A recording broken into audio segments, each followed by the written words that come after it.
Okay, just in case you guys thought I've been sleeping or something, that's not the case. We've been making progress. I'm still waiting on parts.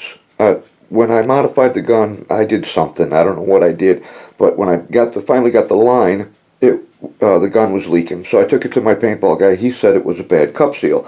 So I bought new cup seals and I installed that, and it was still leaking. So I called the place where I got the gun from. I was just going to buy another gun, but this place, they're an eBay seller. It's called II Sports Clearance, all one word. And they mainly got paintball, but they also do a lot of martial arts stuff, a lot of books and practice weapons and stuff like that. But anyway, I told them I was still having problems, and they said, hey, we'll just send you a new gun. I said, what? And they said, yeah, we'll just send you another one. I said, well, cool, that's great, man.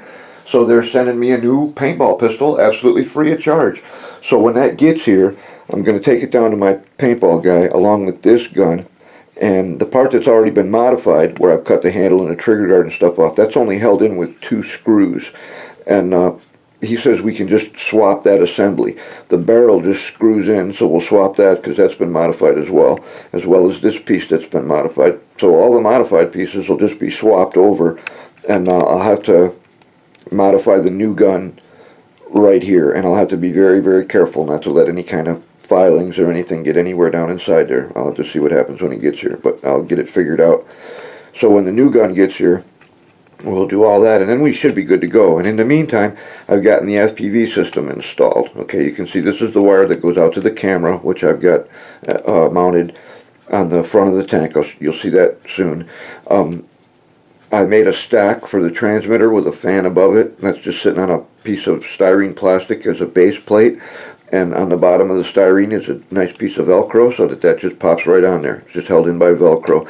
The antenna, eventually I'll put a tube in there to hold it. For right now, it's just taped down. The wiring, I've got these little clips. I got them with something else. Can't remember what I got them with, but they're self-adhesive and they stick really good. So I put a couple of those along there to run back to where I've got the battery. And I made a little plate for that with a Velcro tie-down strap to hold that in. I'm still not sure about that. I might kind of box that in a little bit just for a little extra security and support. Obviously the paintball line is in, and this was one of the big problems with the paintball gun. All of the fittings from right here to right here are like an oddball size that's proprietary to Spider, and I couldn't find anybody that could match them. And the only saving grace of the whole thing was that this fitting right here, this comes with the Spider, and on this end it's got the oddball thread to fit their stuff, but at this end it's a standard 1/8 pipe thread. So from there I had something to work with, and you can see that from the pipe thread I came back. I had to come back to a 1/8 to 1/4 fitting, and then use a 1/4 to the this fitting. Okay, let me think a second. I believe it's called a JIC number 4 is what's on both ends of the hose, female. So getting from here to the gun was the problem. But once I got this stuff squared away and got the line from them, the line is really flexible. But I mean, anything's only got a certain amount of flex, but this is going to work. And by having it made extra long here, when I turn this over, it's not going to want to fall down. And if it does, I'll install a ring like this. This ring is for the tube that holds the paintballs. I can put a ring anywhere I want to, just to, keep it. But it's pretty securely in place. And the servo will go back on the new gun. Okay, but when we come to traverse, it's got plenty of movement with traverse and plenty of flex in the hose. Same with elevation.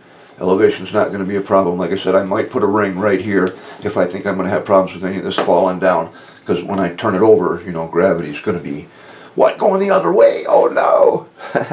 But for right now, that hose, I think, because, like we keep saying, the thing had 5 degrees in one direction and 11 degrees in the other. And the real tank didn't have all that much traverse to begin with.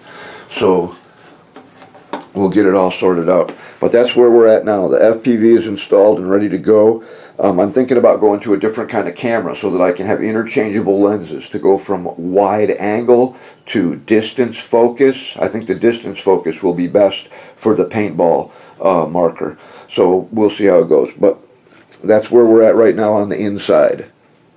Okay, and here on the outside of the tank you can see that I've just made a very simple mount for the camera to go directly under the gun barrel, and the wires eventually I'll either wrap them in black shrink tubing or twist them or something, you know, they won't be so spread out like they are now. This is just all for test, but all I did was just cobble together a little mount out of styrene just to hold the camera in place right there on the front of the tank under the gun barrel. And the best thing is that it's held down with these.